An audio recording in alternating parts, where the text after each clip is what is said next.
welcome back. And if you're new here, welcome. Here in this channel we'll talk about relaxed hair growth tips, protective styling, and so much more concerning the hair topic in general. So if you know you're interested in this type of content, please consider subscribing to join the family. So in today's video, I'm going to be sharing with you guys the installation of my box braid. Like, I'm going to be installing my box braids in this video, which is going to mark the beginning of a new hair growth challenge. I know you guys have been asking me for the longest time to come up with another hair growth challenge. The last one I did, I think it's almost a year now. That is so long ago. So like I said, I'm going to be installing box braids on my hair myself with extensions. It's actually been long I use extensions on my hair, guys. Like, I actually miss this. Sometimes doing the same thing over and over again gets boring. Like, yeah, I have not installed my hair in any form of long-term protective style for the last, I think, over 6 to 7 months. So it's kind of getting boring. Like,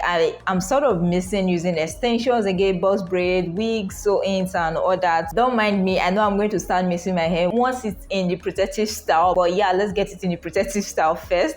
So I have already prepared part of the extensions. As I continue braiding, I am going to prepare more because I don't want to use so much extension on my hair. I don't really like bulky hairstyles, so that's why I just did this first, prepared these ones first. So when I'm done with this, I'm going to prepare more as I continue braiding. So I already washed, moisturized, and deep conditioned my hair. You see it in my previous videos, so you can check it out in case you missed those videos. So yeah, without further ado, we are just going to get started. I'm going to talk about the hair growth challenge in detail later on, so either at the end of this video or in my next video, so make sure to stay tuned for that. So yeah, without further ado, make sure to like, subscribe, and let's get started.